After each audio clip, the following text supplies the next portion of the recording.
Langit, salamat po sa gabi ito. Salamat sa patuloy na biyaya ng buhay at kalakasan na pinahiram niyo po sa bawat sa amin. Salamat po sa pagkakataon, makapagturo, makapanalangin, makaawit sa inyo at makasamba. Inisin niyo po ay mapuso sa mga karumihan kasi nakikita niyo, Panginoon, at sa banal na dugo ng inyong anak. Kailanman di kami naging karapat-dapat, kundi dahil lang po sa banal na kaligtasan na binigay po ng inyong anak doon sa krus. Pagpalain niyo po sa ita niyo, gabayan niyo po kami, maging ang mga naririto at ang aming live stream. Ikaw po magpala sa mga members na pwede makinig sa bahay. Ito yung dating pamuli. Salamat din po sa masaganang ulan at sa pag-ingat niyo sa aming bansa na hindi po nakapasok ang bagyong Bobby na alam po na ito yung malakasin po. At inilayo niyo po para hindi masyado mapahamak ang aming bansa. At pagpalain niyo po ang gabi ito at ang salita niyo sa matamis na pangalan pa ng Jesus. Mawag po muna tayo bago tayo mag-aaral ng salita ng Panginoon.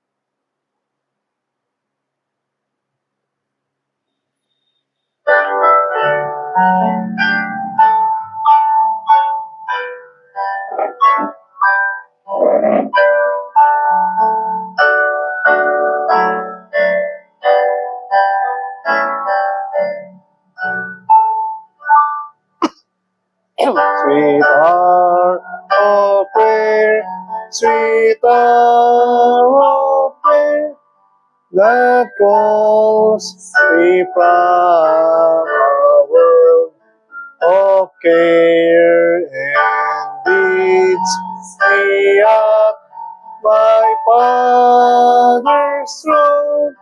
Make all my wants and wishes known. In seasons of distress and grief, my soul has often found relief and of escape the tempter's snare by thy return, sweet hour of prayer. Sweet hour of prayer, sweet hour of prayer, the joys I feel, the bliss I share, of those whose anxious spirits burn with strong desires for thy return. With such I hasten to the place where God my Savior shows His face, and gladly take my station there and wait for thee, sweet hour of prayer. Sweet hour of prayer, sweet hour of prayer, thy wings shall my petition bear. Him whose truth and faithfulness engage the waiting soul to bless. And since He bids me seek His face, believe His word, and trust His grace, I'll cast on Him my every care, and wait for thee, sweet hour of prayer.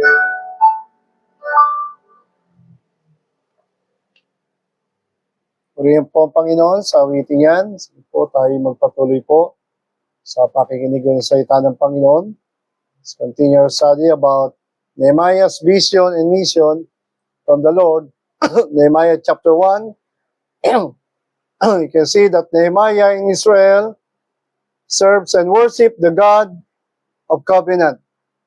Ito pong pinaglilingkuran Diyos ni Nehemiah at Israel. Bansang Israel ay Diyos po ng pangako o kasunduan. Meron po siyang mga pangako at plano sa bansang Israel. Kahit sila po ay nagkasala, ay tuloy-tuloy po ang mga plano na ito hanggang ngayon. Ang Diyos po na Israel ay isang Diyos. Nagpakilala sa chapter 1. Kinilala po ni Nehemiah, ang Diyos niyan ay banal, walang kapintasan, matuwid at perpekto. Ang Diyos din nito ay matapat na Diyos, Diyos ng katotohanan at mapagkakatiwalaan. Siya din po ay Diyos sa mapagpatawad, mabiyaya, mahabagin, mapagmahal at malambot ang puso sa kabila ng Israel ay nagkasala nga. At makita natin si Nehemiah po ay tunay po na alipin ng Diyos at ay may misyon na siya po ay muling maitayo niya ang pader ng Panginoon o ang pader ng Israel na naguho. And you can see from this chapter that Nehemiah's passion o yung kanyang puso at gutom para tulungan ang bansa niya na nahihirapan at nangangailangan ng tulong. Makikita din po natin sa chapter 1 sa pag-aaral natin, balik tanaw, ang layunin ng Diyos kay Nehemiah na ang kanyang tanging pag-asa at tulong ay nagmumula sa Diyos ng langit at ng kanyang mga ninuno. Pakita rin po natin ang panalangin ni Nehemiah. Ito ay puno ng pag-amin, honesty, puno ng pagpapakumbaba at pagpaparangal sa kanyang banal na Diyos. Kita natin ang malukot na balita na binigay kay Nehemiah in verse 1 to 3. Nalaman niya na mula kay Hanani na ang mga Hudyo sa Jerusalem ay nasa malaking kapigatian at kahiyan. Ang pader ay gumuho, bunga ng paglusob ng Babylon, at ito ay nawasak at sinunog po, napinsala po ng lubusan. Makita rin po natin puso ni Nehemiah bilang isang lingkod ng Diyos. And verse 4, kanyang pag-iyak, pagluluksa, pag-ayuno, at pananalangin sa harapan ng Diyos ng langit. Hindi siya nagwalang bahala sa kalungkutan ng kanyang bansa, ng kanyang mga kabayan. Kita rin po natin panalangin ni Nehemiah ng pagsisisi at pag-alala sa mga pangako ng Diyos sa lahi niya in verse 5 to 10. Pagkilala niya sa Diyos na dakila, kagilagilalas at tapat sa kanyang mga pangako o tipan sa bansang Israel. Makita rin po natin ang panalangin ng pakiusap at pag-amin ni Nehemiah sa Diyos tungkol sa kanilang kasalanan. Makita din po natin ang pagkapit ni Nehemiah sa mga pangako ng Diyos on verse 8 to 10. Sabi nga po rito, pinaalala niya ang pangako ng Diyos kay Moises na kung sila ay magbabalik loob, titipunin silang muli ng Diyos gaya ng kanyang pangako sa Deuteronomy chapter 28.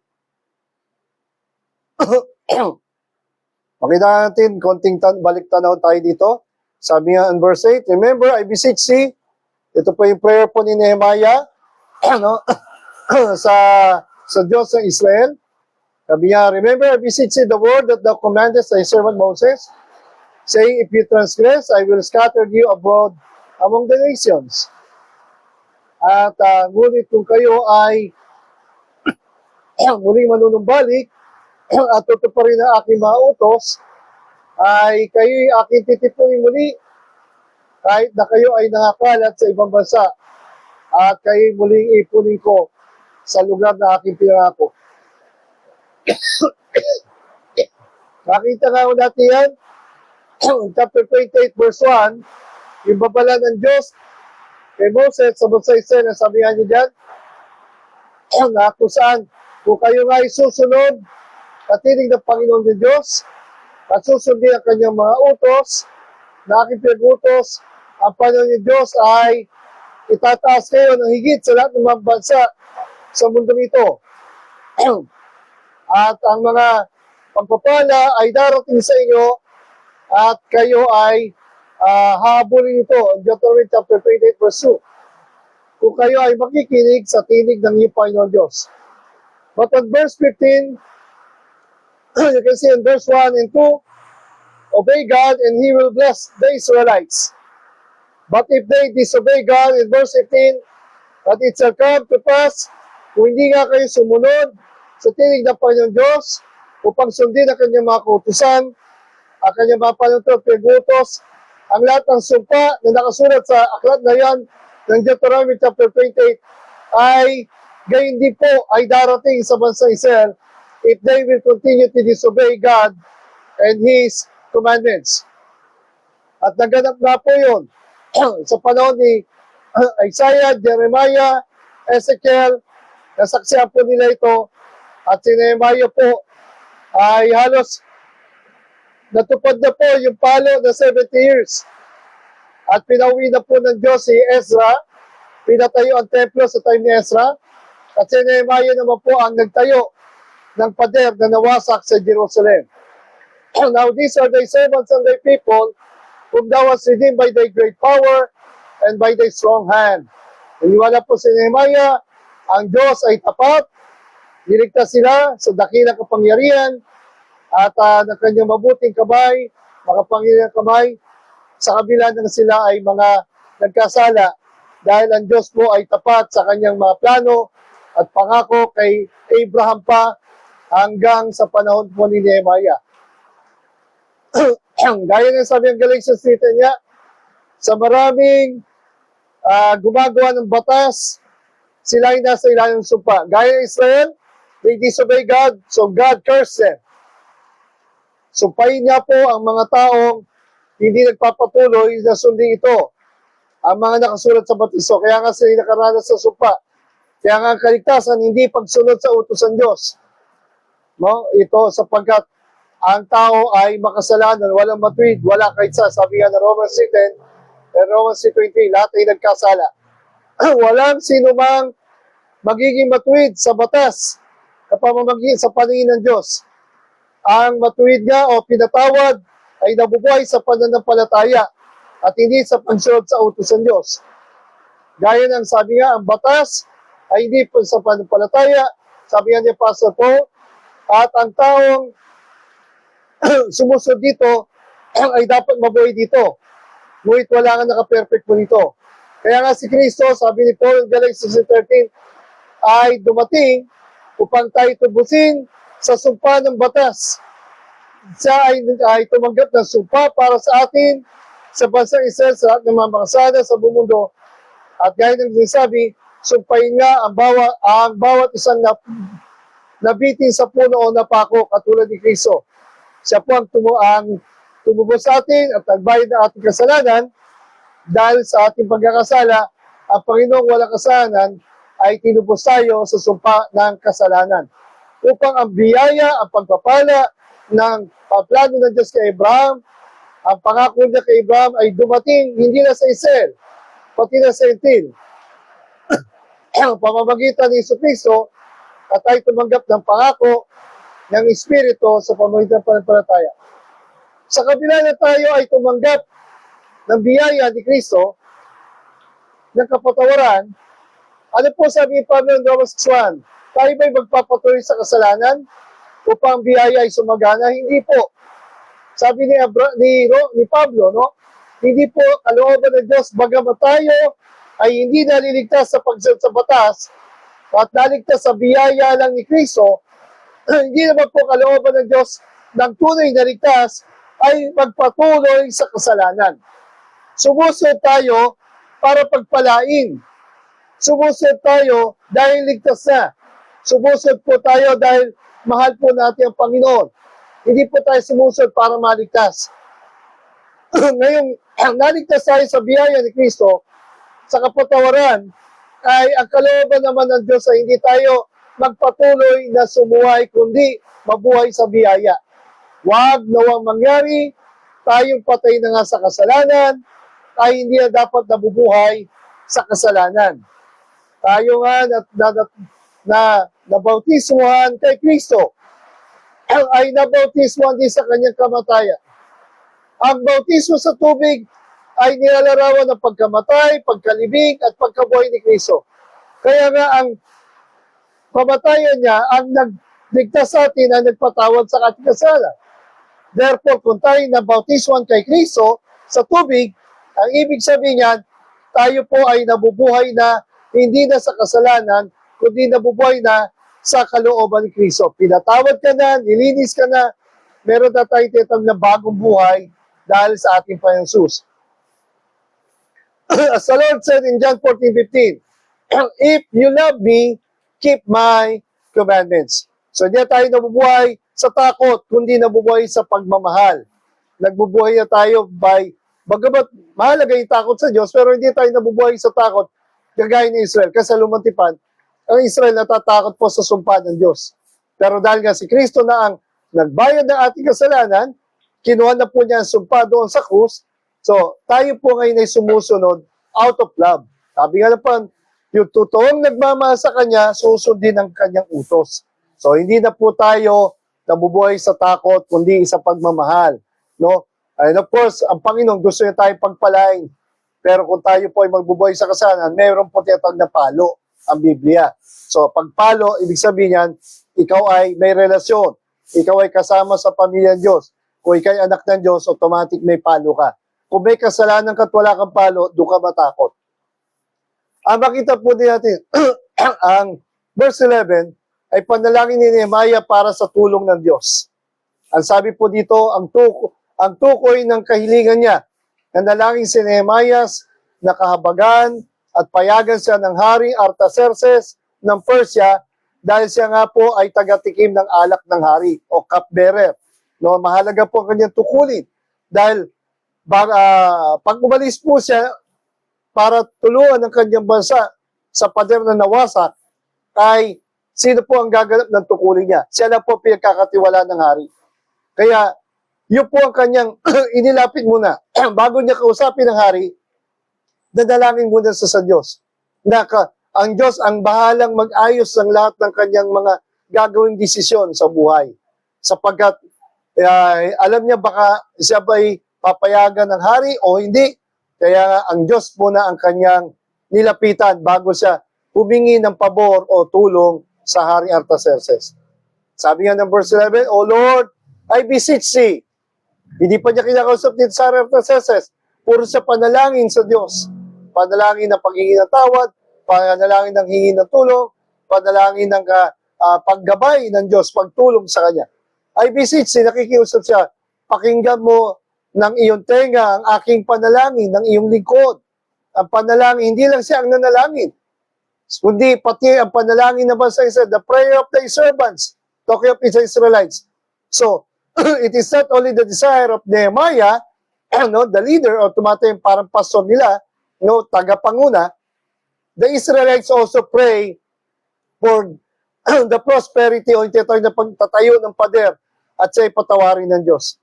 So kasama po si Nehemiah na nanguna rito.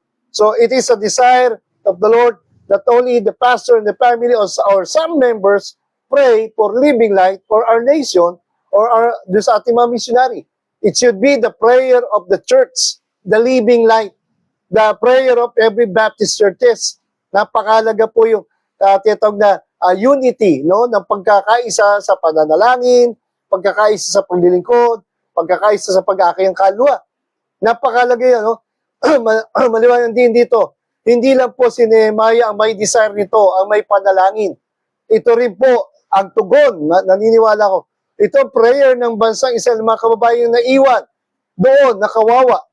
Kaya nga, nung marinig niya ito, nabasag ang kanyang puso, tumingi siya ang tulong sa Diyos. Kaya ito po ay panalangin ng kanyang mga kasama ng mga kababayan niya, who desire to fear thy name. Nagganon na lang kanyang pagkatakot sa Diyos. Dahil nga sa mga nangyaring palo sa kanila, pagpapatapos sa ibang bansa. At hindi lang yon. Alam niya ang Diyos ay tutulong. Lord, prosper. I pray thy servant this day, and grant his mercy in the sight of this man, for I was the king's cupbearer. So, pagpalain mo, Panginoon, bigyan mo ng tagumpay, ang iyong alipin sa araw na ito. Nakikiusap siya, kahabagan mo ko sa panin ng aking hari, sapagkat ako nga ang cupbearer. Alam niyang mahirap magpaalam sa hari. Kaya nga bago siya lumapit sa hari at tumingin ng tulong para sa pagtulong niya sa kanyang bansa Israel, ay gano'n na lang muna, hinanap niya ang trono at kapangyarihan at tulong ng Diyos. What we can see here, what are the Bible wealth and wisdom of truth that we can learn in this chapter 1 of Nehemiah? Number 1, you can see ang katotohanan ukol sa kasalanan. Ang pagkawasak ng pader ng Jerusalem ay bunga ng espiritual na pagkawasak ng Israel dahil sa pagsuway sa kautusan Diyos. Hindi po biro ang kasalanan. Huwag mo nating baliwalain ang mga simple, maliit o malaki, nakatingin po ang Diyos. Sabi nga, ulitin ko, sabi ng Deuteronomy 28 verse 1 and 2, obey me and I will bless you. Yan ay babala ng Diyos sa Israel. Pangako at pagpapala. Ngunit sa pagsuway na, verse 15, sabi niya, susumpahin ko kayo. Nangyari nga po ang mga babala ng Diyos. Kaya, nangyari ang 70 years, sila ay naging bihag sa ibang bansa. Pero gayon pa man, napakabait ng Diyos. Hindi po sila tuluyang itinapon o binaliwala o tuluyang naubos, kundi sila po ay mayroon lang po ang Diyos sa tetag na pagliliglig. Kaya nga, nakita ni Nehemiah rito na hindi po pwedeng baliwalain ang mga kasalanan sa harapan Diyos. Ganun din po sa buhay natin. Makita din natin ang panalangin ng gabay ni Nehemiah at karunungan mula sa Diyos bago kumilos.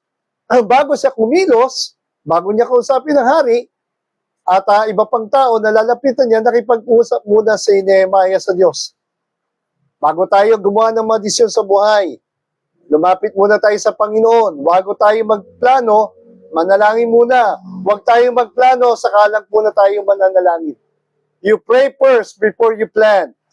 You pray always first in everything. Pagising sa umaga, upang maranasan natin totoong tagumpay. Nakakalungkot po kapag ang mga membro wala ng panalangin. Nabubuhay na lang po sa lakas, sa talino, sa pride, sa position. Nakakalungkot po yan. Sa prosperity, wala nang panapanalangin. Kaya kapag dumating yung problema, di ba, doon na lang tayo, sabi ko nga lagi, paalala sa atin, di ba? Medyo kinikiliti tayo ng Panginoon kasi nakakalimot tayo. No? Wag ho, mga kapatid. Ang Diyos ay mabait, mabuti, kagaya ni Job, kahit walang kasalanan, mayroong mga problema dumating, hindi pinabayaan ng Diyos. Si Job na tapat, dumanan sa pagsubok, hindi palo. Hindi pinabayaan ng Diyos. Pag tayo nabubuhay sa kasalanan, huwag na tayong maggulat sa mga palo at paalala ng Diyos. Pero salamat, siya po ay tapat pa rin. Tayo ay palalahanan at ituwid at pagpalain muli upang tayo lumakad sa kalooban ng Diyos. Si Nehemiah po ay nanalangin bago siya gumawa ng mga mahalagang desisyon sa buhay. Pangatlo, ang katapatan ng Diyos sa Israel at kay Nehemiah ay kitang-kita po natin. Ang katapatan ng kanyang mga plano at pangako sa bansang Israel hanggang kay Nehemiah ay naranasan niya. Kahit ikinalat ng Diyos ang kanyang bayan o bansang Israel dahil sa kasalanan, handa niya silang ibalik kapag sila ay nagsisi ng tunay at hinanap ang Diyos muli on verse 9. Sabi nga ng Malakay 3:6, ako na Panginoon Diyos ay hindi nagbabago. Kaya nga kayo mga anak ni Jacob o lahi ng Israel ay hindi natupok. Yan po ang Diyos ng Israel. Yan ang Diyos ni Abraham, ni Moses, si David, at ni Nehemiah, ang Panginoong Diyos na hindi nagbabago, tapat, noon, ngayon, at kailanman. Kaya Israel, kahit sila ay nagkasala, hindi sila tuluyang naubos. Hanggang ngayon, may bansang Israel. Hanggang ngayon, makapangyarihan, matalino ang bansang ito, pinagpapala ng Diyos. Siyempre, kung sila nagkakasala, ito ay, ang Diyos ay lagi naman. Sabi nga ng 1 John 1:9, what we can learn from the promises to those who really trust and know Him, the God of Israel, the Lord Jesus Christ in the New Testament. Kung inaamin natin ating mga kasalanan, of course, nagkakasala pa rin tayo. Hindi dahil sa Diyos ay magpatuloy sa kasalanan, abusuin natin kabaitan niya, siya ay tapat at matuwid na patawarin tayo at linisin tayo sa lahat ng ating mga kalikuan. Bakit ba tayo naliligo? Bakit ba tayo nagtututbrush? Bakit ba tayo naghihilamos? Gaano kahalaga ang tubig? Gaano kahalaga ang sabon sa ating katawan? Gusto natin laging malinis, presko, mga damit na bago pagkatapos natin maligo. Hindi tayo magsusot ng maruming damit. Kung tayo aware sa ating mga gagamit na baso at plato na marumi na ay hindi natin gagamitin muli. Kung tayo aware sa maruming bagay at sa mali sa bagay, lalo po ang Diyos. Kaya tayo nilinis, minatawad upang tayo gamitin at hugasan at tayo ay maglingkod na may malinis sa puso dahil banal po ang Diyos natin at nais po niya tayong gamitin laging malinis. Hindi niya nais tayong mag-enjoy sa kasalanan, mag-enjoy sa mga karangyaan lang o kayamanan at kalayawan ng mundong ito at tuluyan tayong makalimot at tumigas ang puso at yun na nga po, magpatuloy tayo sa mga patibong ng Diablo at mga alok ng mundong ito at makalimot tayo. Hindi tayo nababasa ang Bible, hindi tayo nagpe-pray, hindi tayo nag-aakay kalwa. Kaya nga may church eh. Bakit ba ang Panginoon nung bumalik sa langit, hindi na lang niya kinuagad ang mga alagad niya? Sapagkat sabi niya, ng mga alagad niya sa church, sabi niya, sa tulad niya alagad, may tapos ang mission ko pero hindi pa tapos ang mission niyo. Sabi niya, humayo kayo sa buong mundo. So may panahon ng Panginoon babalik. Pero bago niya, nung iniwan niya ito, may mahalaga sa mission. Humayo kayo, turuan niyo ng aking mabuting balita, ng aking aral, ng kaligtasan, ang buong mundo. So mula noon hanggang ngayon, kung paano pa hindi pa rin bumabalik, yan po ang mission. To go and preach the gospel to all creatures. Hindi lang po sa Pilipinas, sa buong mundo, sa school man, sa trabaho man, saan man, tayo magliliwanag. Pero hindi po tayo dapat mag-enjoy sa kasalanan. Maging humble tayo lagi, maging honest tayo, to live a holy life, and honest, a humble life, and an honorable life to God. Iyan po ang hinahanap niyo sa atin. Maging honest po tayo, hindi lagi tayong malinis. Kaya nga, kailangan nating magpalinis sa salita ng Diyos. No? Magpakumbaba tayo at magpalinis tayo sa kanyang mga salita at tayo ay magpakumbaba at hanapin ang mga banal niyang kalooban sa ating buhay. What are the Bible moral wisdom? In this chapter 1 of Nehemiah, especially we can see again, Nehemiah shows his love and loyalty for God and Israel. Kitang-kita po natin ito. Siya ay makabayan, siya ay puno-puno ng pagmamahal at katapatan sa Diyos at bansang Israel na kanyang minamahal.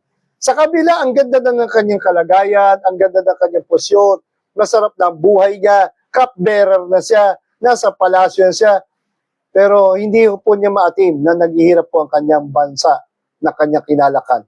Huwag maging manhid sa hirap ng iba, sa paghihirap ng iba. Si Nehemiah ay nasa magandang posisyon sa palasyo ng Shushan. Ngunit masakit sa kanyang pusong marinig na naghihirap ang kanyang mga kababayan. Kaya nga nabasag ang kanyang puso sapagkat hindi ito ang plano ng Diyos sa kanyang bansa. Kaya siya po ay hinipo ng Diyos sa kanyang puso para tulungan ang kanyang bansa. Not only that, you can see that Nehemiah is liable. What do you mean liable? Responsible. May pananagutan. Hindi sa libre sapagkat bansa is Hudyo po siya, kilala niya ang Diyos sa Israel, alam niya ang plano ng Diyos sa Israel, ang mga batas ng Israel, siya po ay may pananagutan at lowly, may pagpapakumbaba na sapagkat sila po ay inamin niya, marami silang pagkakasala. Nabuhay siya sa kasalanan, ang bansa Israel, kaya nga pinalo ng Diyos. At alam niya ang kanyang load. Pag sabing load, burden, pananagutan. Nabuhay si Nehemiah na may pananagutan, may pagpapakumbaba, may pag-aamin sa kasalanan, kasama ng kanyang bansa. Hindi niya inalis ang sarili niya, hindi niya initsapera. At alam niya, nilagay sa ng Diyos sa posisyon na yon, na cupbearer, dahil meron nga pong paggamit ang Diyos sa kanya. May planong gamitin siya. Mas mabilis ang accessory, mas mabilis sa pagiging ng tulong. Katulad na nangyari sa buhay din po ni Queen Esther. Nung tinulungan niyang lahi niya para iligtas sa kamay po ni Gahaman na si Haman. Ang responsibilidad ay nagsisimula sa pag-amin. Hindi tinuro ni Nehemiah ang issue ng ibang tao. Sinabi niya, ako at ang sambahayan ng aking ama ay nagkasala.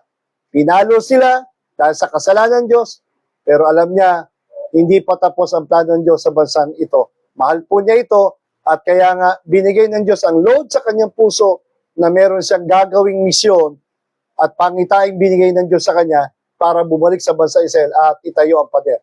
Not only that, number 3, you can see, Nehemiah knows, no? Nehemiah knows. His true life, light, and liberty comes from God. Alam po ni Nehemiah na buhay niya ay galing sa Diyos. Ang liwanag ng kanyang mga desisyon, hindi malabo ang mga desisyon niya.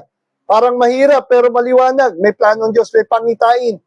Nung mabalitaan niya ang Israel, ang bansang Jerusalem ay wasak ang pader, sunog, na-imagine niya ang madilim na kalagayan ng bansa niya. Pero binigyan siya ng Diyos ng liwanag at kalayaang magdesisyon na gumawa ng tamang pasya.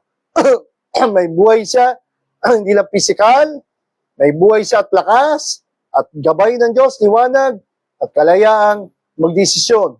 Natulungan niya ang bansa Israel dahil sa nilagay ng Diyos na pangitain at bigat sa kanyang puso. Ang tunay na reputasyon at responsibilidad ay nakasalalay sa tulong ng Diyos. Ang kahihiyan ng bayang Israel, nakita niya, kawawa po sila. Nagmula sa pagtalikod nila sa Diyos sa mga pagkakasala. At ang karangalang ito ay mababalik lamang sa pamamagitan ng pagpapakumbaba ni Nehemiah at ng Israel at paghingi ng tulong sa Diyos. Dahil alam niya, hindi sila pababayaan po ng Diyos. Ang taong kayang lumuhod, sabi na ng kasabihan to, ang taong kayang lumuhod sa harap ng Diyos ay kayang tumayo sa harap ng sino mang hari.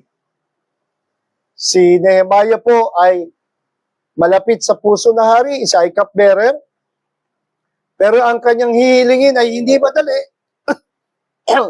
Kaya alam mo natin, bago siya, kasi cupbearer sino ang papalit? Pero makita natin, ang Diyos na po, ang tunay niyang hari, hindi na po si Haring Artaxerxes. Meron po siyang hari sa langit. Ang Diyos po ng Israel ay hari din ng Hudyo. Kaya ang taong kayang lumuhod sa harap ng Diyos, ibig sabihin, ang taong dumidepende, nananalangin, mapanalanginin, ay kaya niyang tumayo at humarap sa sino mang hari. Hindi siya takot humingi ng tulong o makipag-usap. Kagaya nga ni Apostle Paul and King Agrippa. Marami po siyang kinausap na hari bago siya pugutan ng ulo na nakipag-usap at naturuan pa niya ng gospel ang mga ito. No? Sapagat Paul was also makita niya a prayerful apostle of the Lord. Sabi nga ni Charles Spurgeon, hindi itinayo ni Nehemiah ang pader sa pamamagitan ng sarili niyang lakas. Bagamat malakas si Nehemiah, biniyagan sa ng Diyos, pinigyan sa ng mga tulong ng hari, pero tanda po natin, hindi talaga si Nehemiah ito, kundi ang tulong at gabay ng Diyos. Sinimulan niya ito sa pamamagitan ng pagluha at panalangin sa Kanya na nagmamay-ari ng lahat ng puso. Bago pa si Nehemiah pumunta sa Jerusalem, may tagumpay na, may tulong na ng Diyos. May pagkilos na ng Diyos sa puso ni King Artaxerxes, sapagkat ang Diyos ang gumagawa at nangungusap at nagpapakilos sa puso ng bawat tao, lalo na ang puso ng hari. Gusto niyo po ba ang puso ng ating presidente ay magbago, ang korupsyon natin? Subukan niyo po, members ng Living Light, gabi-gabi niyo ipag-pray ang bansa natin, lalo na ngayon sa impeachment na ito. May gagawin po ang Diyos sa bansa natin. Ipag-pray niyo ang mga presidente, ang mga mayor, governor. Ang problema ho natin, tanungin niyo po ang sarili niyo. Ilang minuto kayo mag-pray sa Diyos? Ilang minuto kayo mag-pray sa bawat bansa at mga misyonero? Baka nga wala na ho kayong time manalangin. Di ba? Sobrang dami na nating time sa ating gadget. Di ba? Salamat po. May dadagdag na namang isang nananalangin sa ating prayer meeting. Nandiyan si Mama Joanna. Salamat sa kanyang presence. No, dati umati ito, pero nawala. Pero butit yung mga anak niya, masipag, umupo, makinig. Kayong mga ma-attend dati prayer meeting, nasaan na kayo, ba't nawala kayo? Mahalaga ang prayer meeting, tandaan po natin, ang iniwan pa na 120 members sa active, tandaan po natin, Acts chapter 1 verse 15, was a prayer meeting. The church in Acts was a prayerful church. It was a powerful church. But also, it is a persecuted church. Kita-kita pa, sila ay inusig, pero may lakas sila ng Holy Spirit, sila ay mapanalanginin, sila ay passionate church, sila ay patient na church po. Nakita natin yan, no? Ito po ang totoong lakas ng ating church. No, kaya bukas, meron tayong morning manna, sana subukan nyo po. No, gawin nyo. Kami ay babangon. Totoong nakakatamad, totoong nakakapagod, totoong nakakahirap bumangon. Pero subukan nyo po. Kagaya na ating pa Jesus, madaling araw po siya nananalangin. Kaya may mga time ako, ginigising pa alas 3, alas 4, para manalangin. No? Napakasarap po. Tandaan natin, sabi ni Charles Spurgeon, hindi tinanimayas ang pader sa pamagitan sa sarili niya lakas. Sinimulan niya ito sa pamagitan pagluha at panalangin sa Diyos na may kontrol at may-ari ng lahat ng puso at buhay ng tao. Walang ibang Panginoon Diyos sa isa. Sabi rin ni Oswald Chambers, ang panalangin ay hindi naghahanda sa atin para sa mas malaking gawain. Ang panalangin mismo ang mas malaking gawain. Kala ho natin, di ba? Tama po, meron tayong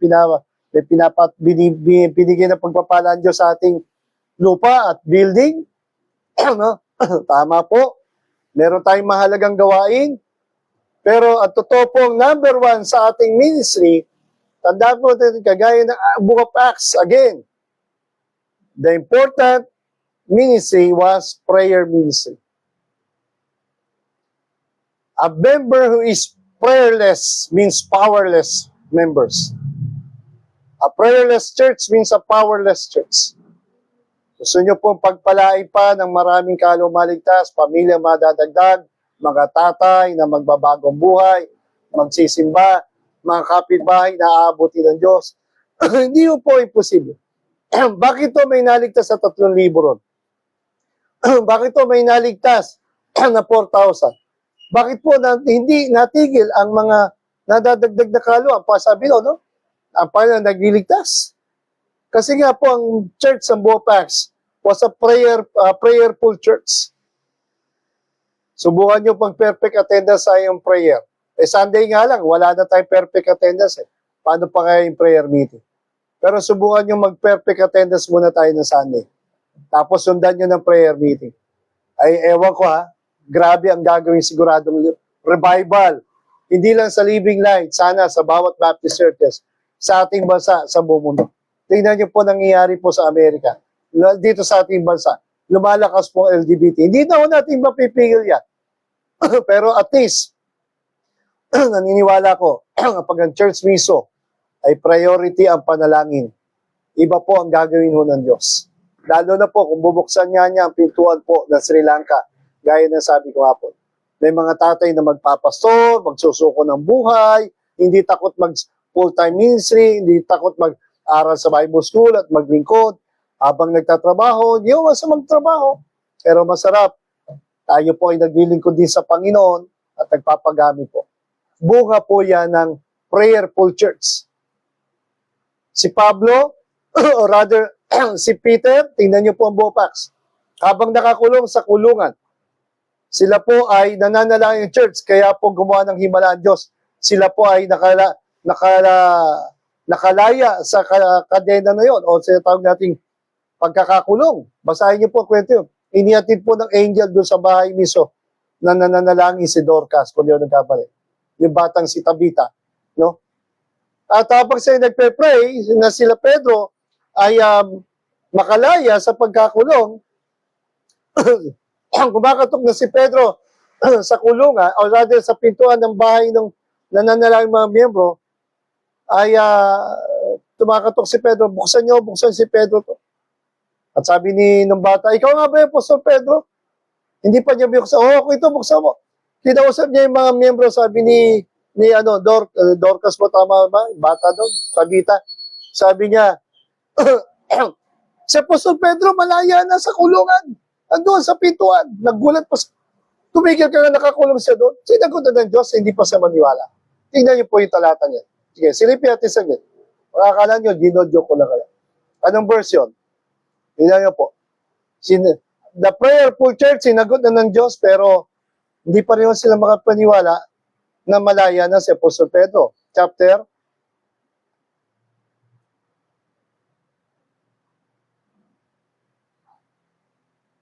ano? Dorcas. Ha? Chapter? Bagal nyo magganap eh. Dorcas, di ba? Tama ba ang pangalan nun? Chapter 9. Tabita. Chapter 9. Sabi po doon, matindi ang pag-uusig, and so yet breathing out. Ayan, matindi pag-uusig yan, niligtas ng Panginoon si Dorcas, or rather si Paul.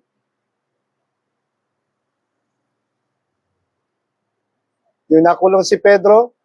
Ayan, verse 23. And after that, many days were fulfilled, the Jews took counsel. Ha? Ha? Chapter? Ha? Acts 12? Yung nakulong sila Pedro? Opo, nakalimutan ko lang eh. Roda pala, hindi pala Dorcas. 12, ayan. Ito, and now about the time Herod the king stretched forth his hands to vex certain of the church. And he killed James, the brother of John. Ayan, napatay po. Bukod kay Stephen, si James, pinugutan na po ng ulo dyan. Tuloy-tuloy po pag-uusik dyan, ha? Kahit na si Pablo, naligtas at ginamit ng Panginoon. Nakulong ito. At si Peter nga po ay nakulong. But Peter came upon him and a light shine in the prison. Tingnan niyo po, nagpadala ang Diyos sa anghel kila Pedro, sinagot ng Diyos yung padalain na, at nagkaroon ng liwanag doon sa kulungan, at tinapik niya si Pedro sa gilid, at binangon siya, at pakita natin dyan, piniginising ng anghel si Pedro, at ang kadena ay nalaglag. Nakakadena siya dyan, ha? Natanggal. At ang sabi pa ng angel kay Pedro, bumangon ka, ha? Suot mo yung sandalyas mo. Sinuot ni Pedro, kalangan niya, nananaginip siya dyan eh. At sabi dyan, suot mo yung balabal mo, at sumunod ka sa akin. O, kausap niya yung angel dyan, ha? Okay, verse 9. And ito nga po si Pedro, nakasuot sa anghel. Pinakawalan siya. Natutulog yung natutulog yung mga bantay saradong gwardiya, at nakalabas na dyan sa kulungan. And he went out, at sinundan niya kay angel, at sabi niya, wish not that it was true. Hindi nga niya mabala. Totoo ba ito? Nangyayari ito? Akala niya, pangitain lang o nananaginip siya. 10.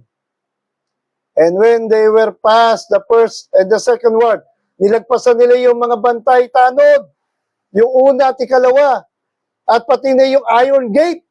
Iron Gate, ha? Na doon sa pinakasyudad ng pinagkulangan kay Pedro.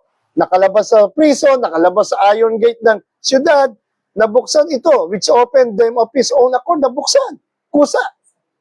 Kusa yung bumukas. At sila'y lumabas. Hindi nga siya nilipad ng angel dyan, no? Lumabas, dumaan talaga sa gate, ha? Mga tato, hindi ho siya nilipad. Naglakad sila ng angel na yan. They went out, lumabas sila sa gate, lumabas sa prison, at naglakad siya sa kalye, at hanggang sa ang angel ay iniwan na siya. And forthwith, the angel, babaya Pedro, diyan ka na, okay, malaya ka na, umuwi ka na. Siyempre, umuwi naman si Pedro sa kala. And when Peter was come to himself, nahimasos siya. Sabi niya, ngayon natitiyak ko, totoo na ito nangyari. Ng Panginoon ay nagpadala na anghel. At niligtas ako sa kamay ni Herod. At mula sa mga nagagalit na Hudyo. No, kasi mga Hudyo yan yung nagpahuli sa kanya. Pinakulong siya. At siya nga ay kaya nakulong, no, dahil sa mga Hudyong gusto siyang ipapatay kasama ng mga umusig sa kanya. At sabi ng verse 12, And when he had considered the thing, nung mapagtanto niya, ito'y totoong nangyari kay Liza, pumunta nga sa bahay ni Mary, the mother of John, whose surname was Mark. And where many nagtitipon para manalangin. Ito na po, nagpe-prayer meeting sila dyan sa isang bahay. 13. Si Rhoda pala yung pangalan ng bata, hindi pala si Dorcas. At si Pedro nga habang kumakatok sa pintuan ng damsel, buksan niya yung pintuan. Narinig ni Rhoda on verse 14. And when she knew, Peter's voice, so si Pedro yun. Hindi niya binuksan yung pintuan. Masaya-masaya siya, pero hindi niya, sa sobrang tuwa niya, hindi niya binuksan yung pintuan. Tumakbo siya sa mga kapatiran. At sinabi niya, si Pedro nandun sa pintuan, tumatawag. And they said unto her, ano sabi nila habang nagpe-pray sila, sabi nun, ikaw ay baliw, ikaw ay loko-loko, thou art mad. Loko-loko ka, no? But hindi totoo po, andun sa pintuan, sabi ni Rhoda. Tignan niyo po. Then said they, it is his angel. Hindi, angel niya yun. Sabi nga na, akala angel daw. Pero si Pedro po ay tuloy-tuloy na buksan niyo si Pedro ito. Baka mahuli pa siya. No, hindi sa nakalaya. And nang binuksan nila ang pintuan, sila ay namangha, nagulat. Sinagot na ng Diyos sa panana. No? Yung mga Krisyano, sinagot na ng Diyos, nagugulat pa, no? But he beckoning unto them with the hand to hold their peace. Okay, tumahimik kayo. Dineklara niya paano ang Panginoon ay pinalaya sa kulungan at tinulungan siya ng mga anghel o ng anghel at sinabi din niya ang nangyari kay James at siya ay umalis din si Pedro sa lugar kasi delikado siya. So what we can see again, na dapat natin, wag mo natin baliwalain ang halaga ng panalangin, mga kapatid. Napakalaga niya, nakakalungkot kapag may mga miyembro na po tayo. Wala na pong pray. No? Masagana ka ba? Magpasalamat ka. Ikaw ka ba? Magpasalamat ka pa rin, manalangin ka. No? Ikaw ay walang problema, manalangin ka. Bat-bat ka ng maraming problema, manalangin ka. No? Malungkot ka, masaya ka, manalangin ka pa rin. No? Sinagot ng Diyos sa panahon mo, magpasalamat ka, manalangin ka. Hindi siya sagot ng panalangin mo o maghintay ka o no ang sagot, patuloy ka manalangin. Sabi nyo, they prayed without ceasing. No, makita natin yan. Sinagot na nga ng Diyos, hindi pa sa mga panalangin. But we can see here in the life of Nehemiah, kapag may crisis, katulad ng kay Pedro, manalangin muna. Kapag may mga problema. Sa halip na magreklamo sa gobyerno o magpanik, tularan si Nehemiah, umupo, mag-ayuno, at umiyak sa paanan ng Diyos. Gamitin ang iyong posisyon para sa kalooban, kadakilaan at kaharian ng Diyos. Si Nehemiah po, nakita natin ang nangyari sa kanya. Kaya siya naging cupbearer, may plano ng Diyos sa kanya.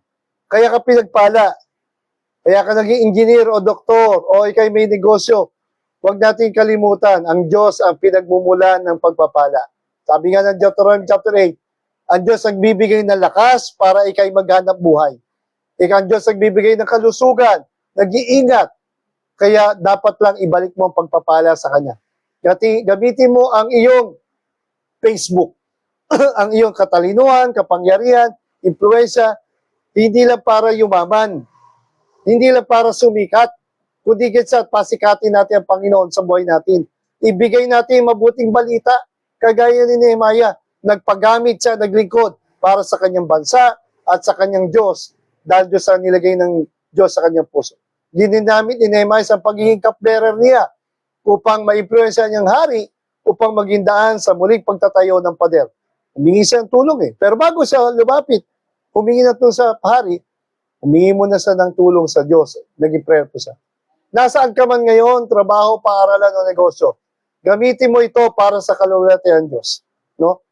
Isa parang, amigo, parang nakakainis si Pastor Carlo. Vlog lang vlog. Tag ng tag. Napakarami. Mukhang naiinggit na ba? Naiinggit na ba sa mga nagbablog?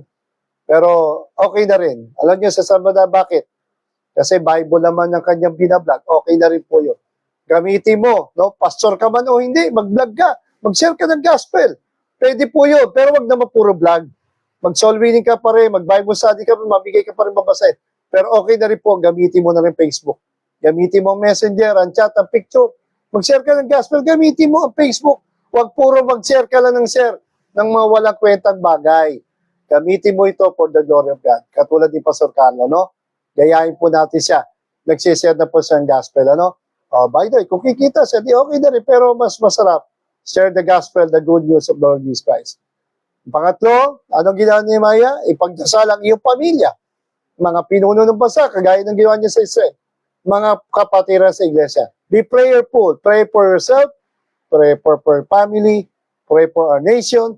Pray for the missionary. Pray for the members of the church. May mga pader ba sa iyong pamilya, bansa, ating bansa o church na nawasak na? Bukod sa wasak na pader, alam po natin ba sa Israel, sila po ay bagsak, spiritually speaking.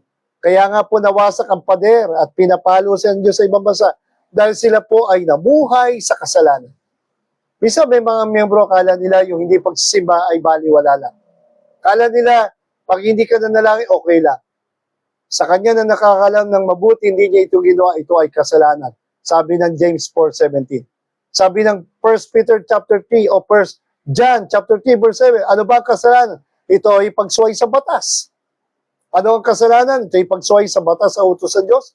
Ang kasalanan din ay alam mo mabuti, hindi mo ito ginagawa. Sabi ng James 4:17. Kapag tayo ay hindi na nananalangin sa ating pamilya, yan ay wasak na pader.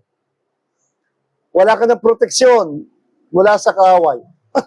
Namubuhay ka na sa kasalanan o karangyaan. Nakakalimutan mo na. Kailangan mo ang gabay at tulong ng Diyos, ang proteksyon ng Diyos. Prayer builds wall. But when hindi ka na nag-pray, nagbabasa ba, it means you're open for the dangers of the devil into your family. Tingnan nyo kung ano mga pinapala nyo. Tingnan nyo ano mga ginagawa mo sa araw-araw. Meron ka pa bang time sa Diyos? Family altar? Meron ka pa bang time manalangin? May time ka pa ba magsimba? May mga pader na gaya ng panampalataya, proteksyon, pagtutulungan o pagkaisa.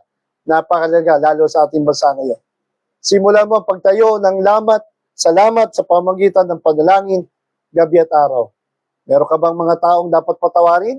May mga tao ka bang dapat ilapit sa Diyos para sila mabagong buhay at maligtas, makalaya sa pagkalipi sa bisyo o maling paniniwala?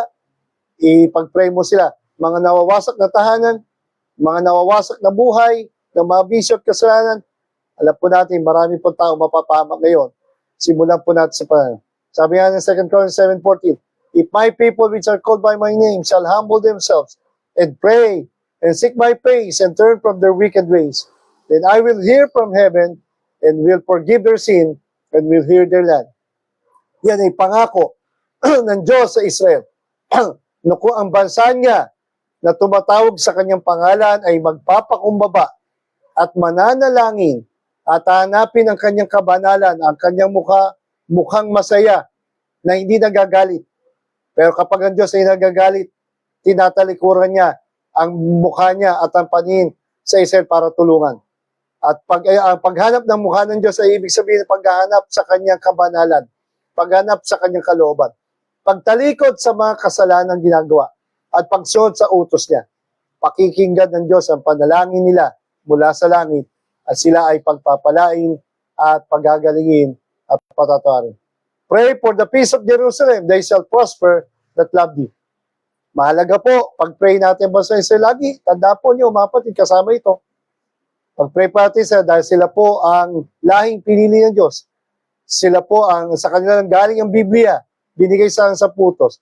Pag-pray po natin na sila po ay makita natin, ingatan Diyos sa maraming bansang nagagalit sa namubuhay sa kanila.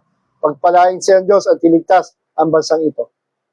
Sabi ang Proverbs 21:1, anong ginawa po ni Nehemiah bago niya kausapin ang hari, pagpaalam sa payagan siya, kinausap niya ang Diyos. Because the king's heart is in the hand of the Lord. As the rivers of water, he turneth it whithersoever he will. Naniniwala po si Nehemiah na ang puso ng Hari Artaxerxes ay hindi po niya ito mababago. Hindi sa pakikinggan at papayagan. Maliban na lang po, humingi siya ng tulong sa Diyos. At nung siya'y nanalangin at humingi ng tulong sa Diyos, hinipon na po ng Diyos ang puso ni Artaxerxes.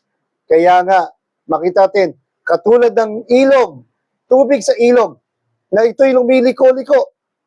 Lumiliko ito base sa lupa. Di po ba? Nakadepende yung igalaw ng ilog, galaw ng tubig ito doon sa direksyon ng lupa o ng agos ng tubig. Ganon din po ang ibig sabihin.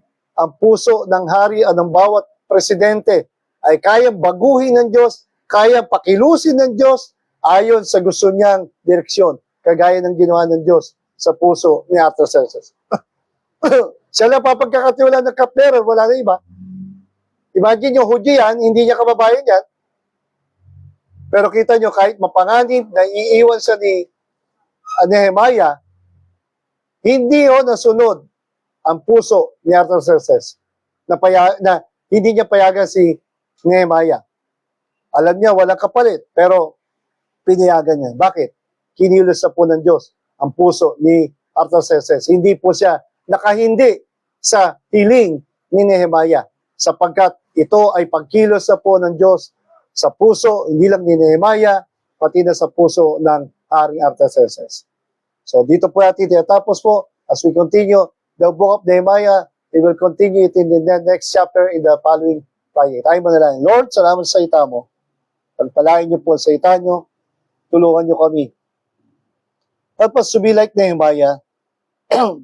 Not only, hindi lang po siya nagmahal sa bansa niyo, hindi lang siya loyal sa inyo, Panginoon. Hindi lang gusto niyang tulungan ang kanyang bansa. Siya po ay tunay po na a man of prayer, Lord.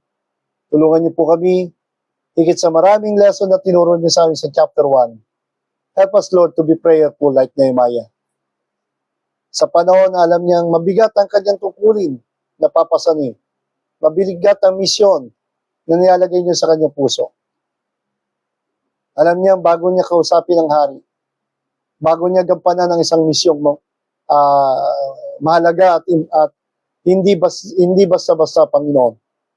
Ito po ay humingi siya ng tulong, gabay, lakas, pagpapala, nagisa at paghingi ng tawad, sapagkat alam niya kung kung siya ay nabuhay sa katambal sa Israel, hindi niya ito pagpapalain. Ngunit dahil sa kanyang dahil sa pangako niyo, Panginoon, gawin Diyos sa mapagpatawad, Diyos na tapat, at Diyos na banal. Nehemiah recognize and honor you as a holy God. Ganoon na lang po ang kanyang pagsamba sa inyo, pagdakila sa inyong kabanalan, pag-recognize sa inyong kapangyarihan. Kaya nga, alam niya, hindi siya makakagawa kung wala ang kamay niyo, ang tulong niyo, ang awa niyo, ang pagpapala niyo. Kinaawan niyo siya, ang bansang Israel, pinatawad niyo, at ang gaya ng pangako niyo. Muli niyo tinipon ng bansang Israel, sila'y nakabalik. At sa time ni Ezra, natayo ang templo, sa time ni Nehemiah, natayo ang pader. Tulungan niyo po kami. Ito ang mahalagang ministry, Lord, sa church, ng Living Light. Before anything else, Lord, mahalaga ang preaching, mahalaga soul winning, mahalaga pagsuporta sa misyon, mahalaga ang mga trabaho namin, ang mga tukulin namin araw-araw, pero tulungan niyo kami to be prayerful, to lumuhod lagi sa inyo, dumepende sa inyo. Lagi namin hanapin kayo. At kung may mga pagkakamali kami, magpakumbaba, magpalinis kami. Huwag kami makalimot. Tulungan yung Living Light, tulungan yung mga members, Lord. Help us to be prayerful. Walang mabigat, walang imposible sa inyo. Kagaya ng church ng bukas na sila, walang imposible na kalaya. Si Pedro, ikaw pa rin ay Diyos sa makapangyarihan, Diyos sa himala, walang imposible. Ang Diyos sa Israel, ang Diyos sa makapangyarihan, ang Diyos sa sumasagot, tumutulong. Diyos na nakikinig. Salamat po, Panginoon. Ikaw ay malambot ang puso. Ikaw ay banal. Mahirap kang kapitan kung kami kami may pagpapababa at kagaya sa Israel. Kung hindi namin kayo mabos sa mundo, kung wala ka. At salamat sa mga pagpapala. Salamat sa pagligtas mo. Tulad niyo po ang aming basa. Tulungan niyo yung impeachment na nagaganap. Not the problem of politics, the problem of corruption, problema pa mga tinatagdas sa mga piling at paghirap ng aming bansa. Mga kriminalidad at ang mga droga, ang mga bisyo at mga pagkalipin sa maling paniniwala. Alam po namin, Lord, mahal mo ang bansang Pilipinas, ang bansang Israel at ang buong mundo. Tulungan nyo ang Living Life, tulungan nyo mga Baptist Churches, ang mga misyonero sa aming bansa at buong mundong mayo. Help us, Lord, to be prayerful before gumawa ng isang mahal na tungkulin tulad ni Nehemiah. Tulungan nyo kami, Lord, to be prayerful, to humble ourselves, to always seek your face and holiness. Tulungan nyo ang Living Life, to be more prayerful, humble, honest,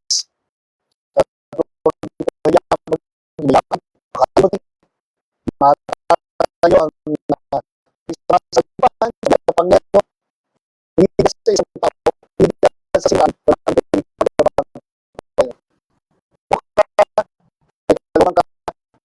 yun ang masusunod. Hindi po ang gusto namin. Hindi ang namin, hindi ang prospect namin. Hindi ang mga tao. It's only you and plan. Ang kawalan sa pila, ako na magsusuko ng buhay, magpapasali, para magpapalo sa mga gusto sa Panginoon at mag-aayahan ng kasinod ng Balasuro. May pangalan namin ang sa tulungan ng sa bisig, Panginoon sa inyong kalooban at isip ng buhay at tuloy at tuloy. Ito yung pamit, isang mata sa dito, palagi po sa ganito pong Living Life, tulungan niyo po ang mga dapat pamangyari sa church ito at sa Baptist Church at mga misyonero ng mga likod nyo na umayo sa aming bansa sa buong mundo man. Ito yung dating pamuli, pasad sa gabi ito, ito yung dalangin pamuli, sa maraming sa pangalan, aming dakilang Diyos, at pagtatas ng bansang Israel at ng buong mundo na malapit at natiwala sa pangalan ng Panginoon Jesus. Amen. God bless po. See you tomorrow po para sa ating